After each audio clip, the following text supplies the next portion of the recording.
Welcome to Shamrock Sports with Jacob Irons. I'm Ryan Murphy. It's been a busy week in college sports, so let's cut it and let's just get right to it. So where we start on the hardwood, where earlier Neil Ivey in women's basketball took on Mississippi State in the second round of the tournament. Sonia Citron embraced her role as the team star in the first quarter. She goes around the pick and roll and gets it in.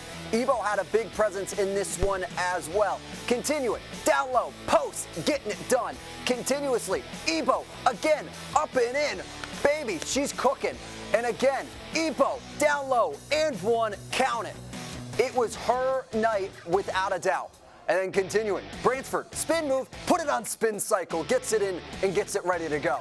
Continuing, Bransford, the freshman, pushing down court, going downhill, splitting the defenders, parting the Red Sea, Moses.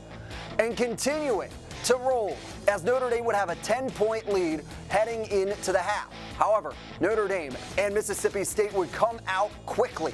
And again, two teams that have not seen each other since 2018 in the title game would square off, and Notre Dame would ultimately get it 53-48 as Ivy and the team head to Greenville to take on Maryland tomorrow at 11:30 a.m. in an early start. However, we've got our panel ready to break it all down for you as they preview a game that is going to be won in a very exciting one. Ryan, what's going on over at the panel? Thanks, Jake. Ryan Murphy here with Kelly Gorman and JJ Post, our women's basketball analyst, breaking down the upcoming contest with Maryland tomorrow. Kelly, let's start with you. The Irish played a very different game last Saturday than they typically do. They shot 0 from 7 from behind the arc. What does Coach Ivey have to do against Maryland tomorrow? Yeah, I have to say, I was actually at that game, and I think they played a great game. Besides being 0 for 7 from the arc, I think they flowed really well and ultimately came together at the end for a win. But I think the three things that they have to do for this next game against Maryland is, one, establish a post on defense. Maryland's known for their post game, and I think we really have to establish Lauren Ebo down there and just post up and be ready to defend our down low. And second, I think, is limit turnovers. They have a really, really strong player, Diamond Miller, and I think if we limit turnovers and don't get her the ball, last time we played Maryland, Sonia got 24 points and 10 rebounds, and I think if we allow her to do the same thing again at this game, then I think we really have a chance at winning. Absolutely, and Kelly, you mentioned Diamond Miller. JJ, Maryland comes in red hot. She's their star player. The Terps beat Arizona last Saturday. What does Notre Dame have to do to beat Diamond Miller, shutting her down in order to beat the Terps? Well, I think the biggest thing Notre Dame can do isn't necessarily specific to Miller per se, just more slowing the game down in general. Maryland's a team that likes to get out in transition. They want to turn this game into a track meet. And Notre Dame, who only has 7 scholarship players available, they're going to play a tight rotation. They don't really have the horses to get out into space and run all game. They want to slow this game down, force the game to the half court. You know, and Ivy mentioned in her press conference, one of the things that she wanted to do, one of the things that she knows she needs to do is go big. She needs to get Ebo going. She needs to get Kylie Watson going. Kassan Prosper, who's had kind of a breakout season as of late for Notre Dame, needs to be having as big of a game as she's had all year. You know, Notre Dame has a narrow path to win this game. You know, there's no ifs, ands, or buts about it. Maryland beat this team already when they had their all-world point guard, Olivia Miles. They don't have Miles. They don't have Darren Mabry, their senior leader, who would be the number 2 guard if Miles wasn't available. So they're playing with no point guard. They're playing with a way lower efficiency on offense than they usually do. But they do have that path, and that is to slow the game down, force Maryland to the half court, try to limit Diamond Miller's ability to break out in transition, and then also just be efficient on offense. Don't turn the ball over like Kelly said. Don't give Maryland any opportunity to break this game open, because Miller is the type of player and Maryland's the type of team that if you give them an inch of space, they will take a mile. If they can get on a 10-point run, this game will collapse, like you saw for Notre Dame against Louisville in the ACC semifinals. When teams can go on runs against this team, Notre Dame does not have the firepower without Olivia Miles on the floor to keep up. Games can get broken out easily, and Notre Dame doesn't really have the, like you said, the horses to keep up with that. So they just got to slow this game down, try to keep it within 2 or 3 possessions at all times, and then maybe just try to steal it at the end by getting it down low and letting your post players, Lauren Ebo, Kylie Watson, Ebo specifically, who had the game for life on Sunday, just letting them get to work, make them be the bigger player, and try to emphasize the fact that you are willing to go down low and win the game in a dirty way. That game, I believe, at 11:30 a.m. start time tomorrow. JJ Post, Kelly Gorman here with the latest. They'll be back on the panel a little bit later. Now we'll go back to the desk with Jacob Irons. Thank you, guys. As we continue to follow the illustrious saga of Mike Brey's next move. This past week, Brey interviewed for the head coaching job at the University of South Florida out of the American Athletic Conference. However, on Monday morning, Russ Wood of BullsInsider.com inaccurately reported that Bray had become the next head coach at USF. On Tuesday afternoon, Bray told ESPN that he will interviewed for the job but never received the offer, and now plans to take the year off from coaching and pursue a role in television. However, several Twitter users had fun with the latest twist in the saga, as we can see here on this great one. Brady Altman said, next season of The Bachelor is going to be off the chain. Then, Dashanzo said he's going to replace Danny DeVito on Always Sunny. And then Rent's tweet said, I'm assuming this means Mike Bray will play the lead character in the new Yellowstone series, 1944. And man, while we hope Mike Bray takes up our offer, he might take up Paramount Plus's offer to go on 1944. However, got to look at it. It's going to be an interesting one, Ryan. Yeah, it is. And indeed, right now as we turn our attention away from Mike Bray, actually to his replacement, on Wednesday afternoon, the Irish reportedly signed Micah Shrewsberry, the current head coach at Penn State, as the next head coach of the Irish.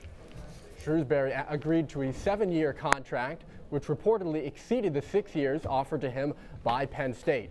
Shrewsberry's deal reportedly pays more than $4 million per season.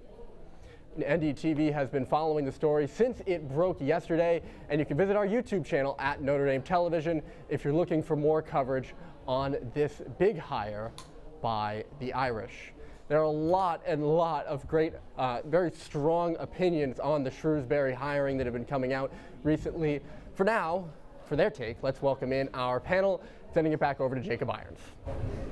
Well, thank you, Ryan. And it just keeps continuing to occur. The saga can't find a way to end. Mike Bray isn't going to go out cold, essentially. He's not doing the Irish goodbye with a little Irish whiskey of Jameson.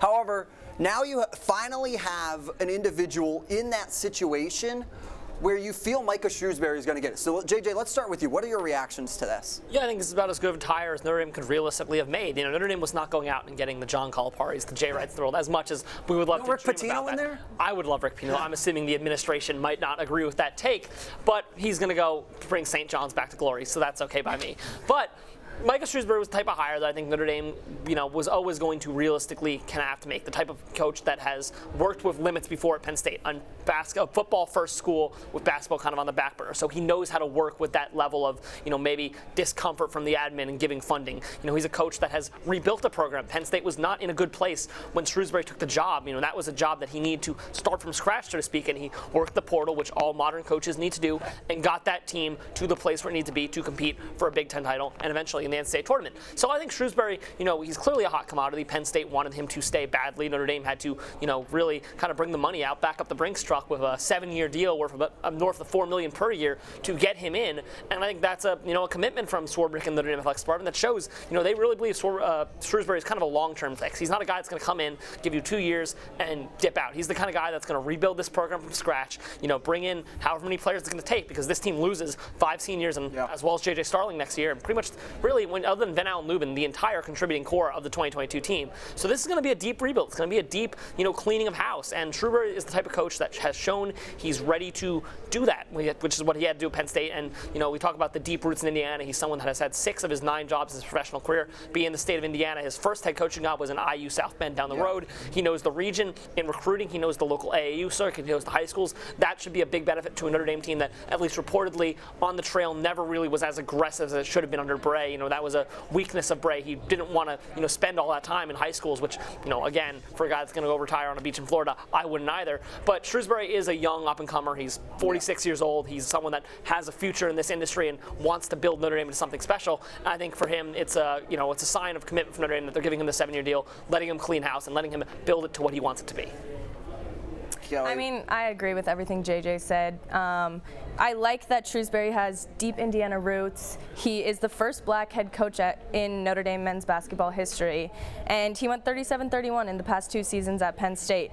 Overall, I think he's a great hire. I like that Notre Dame's investing in our basketball program. I think the Notre Dame fan base wants a good basketball team. We want something to root for. We want to be in this March Madness tournament in the years to come, so I'm excited to see what he does with the program. Yeah, and something to add on on top of this. This is going to be one of the first and only Power 5 schools at the current moment that have a black head coach in the football team, black head coach in the women's basketball team, black head coach at men's basketball, and volleyball. So really separating themselves as Notre Dame's starting to become a little more progressive and understanding the importance of hiring in that diverse caliber. However, thank you guys and for the panel for tuning in. We'll send it now back to the desk for Ryan. Thanks so much, guys. In other news, with the sudden departure of Brian Mason, Marcus Freeman found the need to fill another hole in his coaching staff, this time bringing in Marty Biaggi as special teams coordinator. Biaggi, a kicking and punting specialist, just finished up a great season at Ole Miss after spending 2 seasons in the same role at Purdue. Biaggi was previously at Notre Dame in 2016 when he served as special teams analyst under Brian Polian.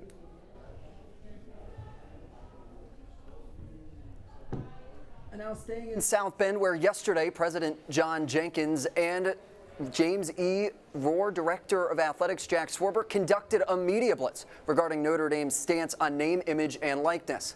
Yesterday, at exactly 8 a.m., Notre Dame made a public statement of support for NIL and the value of intercollegiate athletics through 3 different media outlets. First appearing on NBC's Today Show as Stephanie Goss came to South Bend over spring break to sit down with the two, discussing Notre Dame's stance on NIL's existence in the lawless NCAA. Then consequently, Sports Illustrated released an interview conducted by Ross Dellinger with Jack Swarbrick regarding the danger NIL plagues to the NCAA. And then the 2 previous stories were sparked by Father Jenkins and Jack Swarbrick's op-ed published in the New York Times earlier Thursday, poignantly titled, "College Sports, Our Treasure, Don't Turn Them into the Minor Leagues." Jenkins and Swarbrick magnify the dangers pay to play could ensue in the coming years, stating, "The new NIL rules have proven to be easy to abuse. Many schools funnel money to recruits under the guise of a supposed third-party licensing deal, regardless of whether a player's name, image, and likeness have any market value whatsoever."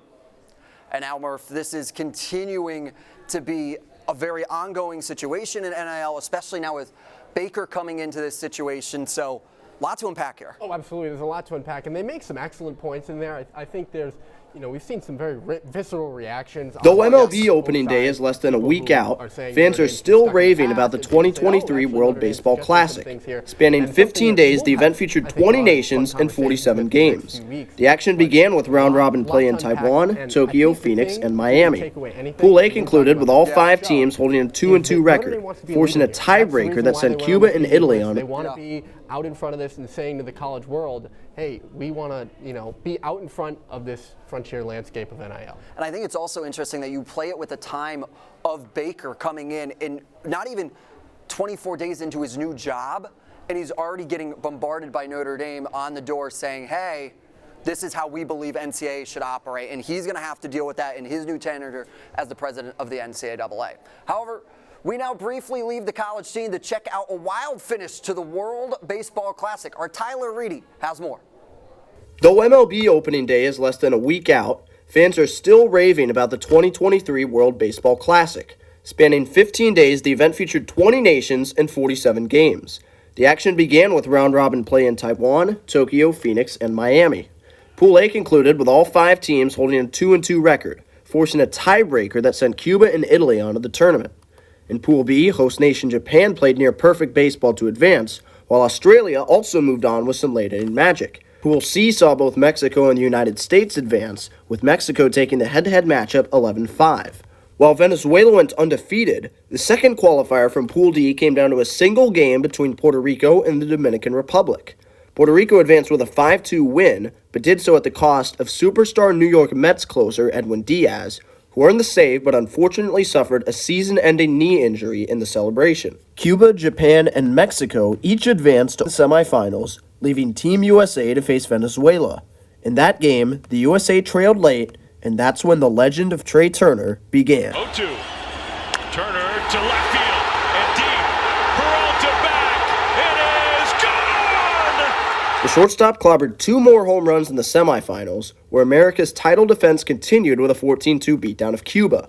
On the other side, Mexico jumped out to a lead on Japan, but Masataka Yoshida changed everything in the 7th. Pitch to Yoshida is golfed down the line. It's hooking way up there towards the pole. It's gone! It's tied! An iconic swing! Though Mexico took the lead right back, 23-year-old sensation Munetaka Murakami erased it for good.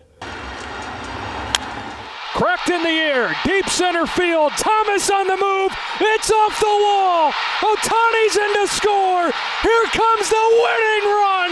Japan turns it around on its last breath. The Japan-USA Championship game featured a showcase of solo shots. First, Trey Turner tied the WBC record with his 5th long ball. Then Murakami crushed one.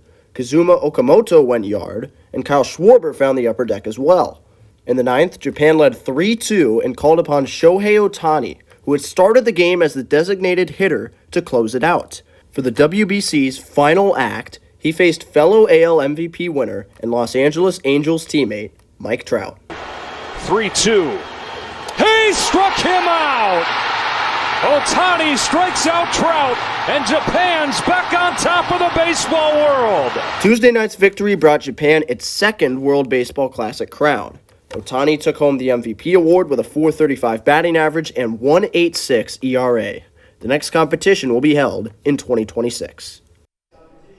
Thank you, Tyler. Jake, it's been a fun week for our friends on Mod Squad. It really has, as our producer Jake Miller here was able to catch the #1 sign lit up at Grace Hall as displayed on the roof. However, it's been displayed for a little bit more. Now a double meaning with fencing and now men's lacrosse. So let's need 2 #1s up there, however, at the current moment.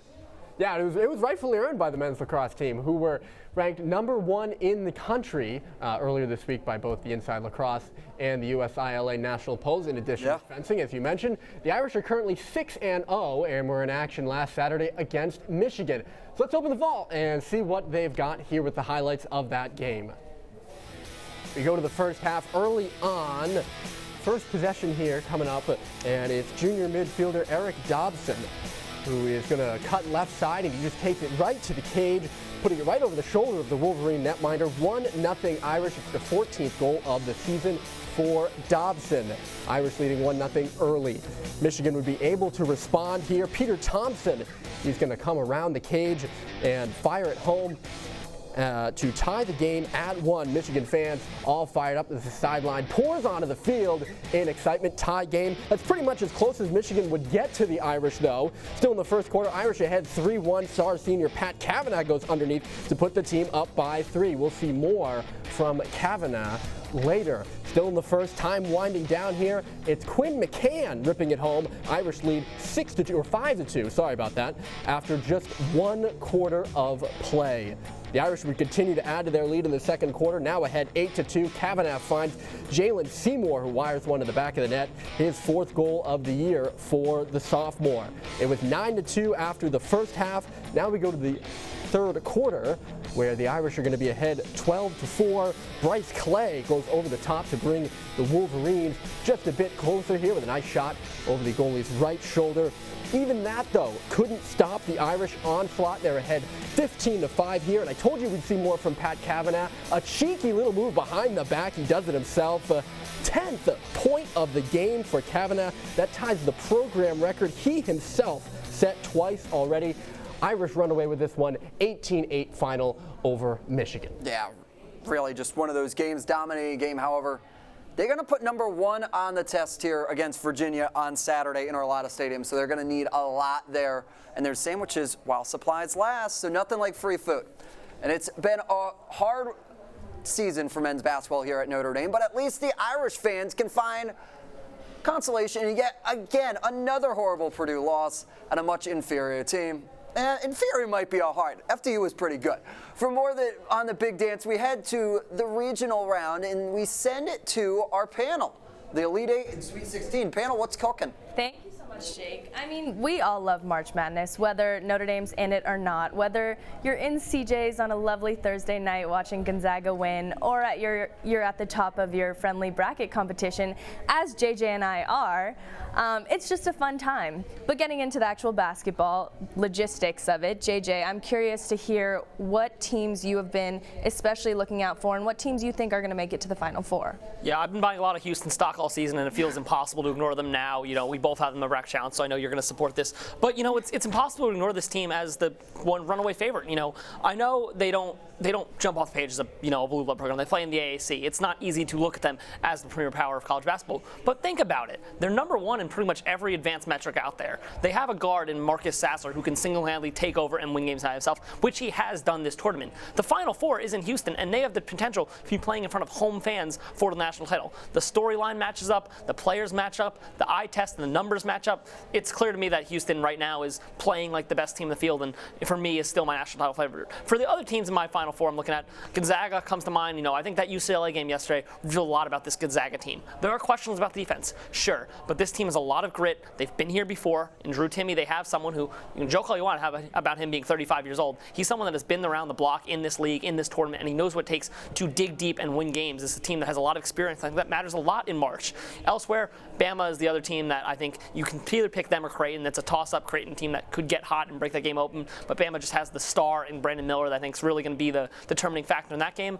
And down south, I think that's the most open region, the region where I think you could have an argument for pretty much anyone really winning that region. I don't think I'd dispute anyone saying it would be, you know, maybe FAU breaks it open and wins that. You know, maybe it's someone else. But at the moment, I'm going to ride the underdog pick. You know, I don't think FAU is the most talented team in the field, but I do think they're the team that has the most momentum right now. Kansas State also really America's team's vibes there. You know, anyone who's seen them, let's listen to Little Baby before the game. It's an electric atmosphere. But this FAU team's been underrated all year. I'm going to take them to go to the Final Four mainly because I think there needs to be one unique team in that Final Four. And right now, I only have 1 or 2 seeds, really. Yeah, definitely. I also had Houston as my national champ, but my Final Four as of now are Bama, Houston, UConn, and Kansas State. So I'm excited to watch the rest of the games, and let's throw it back to Jake and Ryan to close out the show. Thanks, guys. Jake, who's your team at this point? Okay, they didn't mention my Huskies, a little bit of UConn action over there. Dan Hurley might get a technical a couple times, but he'll be fine. I really liked how UConn played yesterday against a tough Arkansas team, and there was basically no consideration that UConn was letting go of that one. Donovan Cliggan, a Connecticut guy through and through, big guy, freshman, basically one of the tallest guys in NCAA basketball at the current moment. Loving how he's playing down in the post. So UConn at the current moment, although I had Kansas winning in my bracket.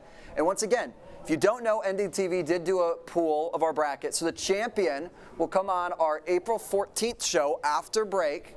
And they'll get a little trophy, they'll get a presentation, and they will be now titled until next March Madness as the premium NDTV basketball analyst. I was not aware that there was this much bragging rights that went into There's a lot, and also $50. So like, bragging rights and $50, that's pretty good. Well, Jake, I know when we did when we did the brackets and those brackets came out, I think on a Friday, you texted me and you were upset about my champion because I picked Houston. And Jake was extremely upset about that because he said, well, they're in the American. Yeah, I know. That's not a good conference. So I'm really appreciative of the love that Kelly and JJ gave Houston in the panel because that's my team. I'm going for Houston. I want to say that I picked the right champ. And I agree with JJ. I think they're looking really good right now. They really are. I don't know about that. It'll be fun to see. It will be fun to see. I don't know. Their first 16 seed was a little scary for me. However, I like the bow tie, dude. Got the same memo I did. However, that wraps up our coverage here today. Thanks for joining us. Leave a like, comment, and hit the subscribe button, why don't you, to stay tuned to all of your Notre Dame sports coverage here on Notre Dame Television. We send you our best of luck to the Irish teams as they compete this weekend. We'll see you next week. Thank you so much for watching.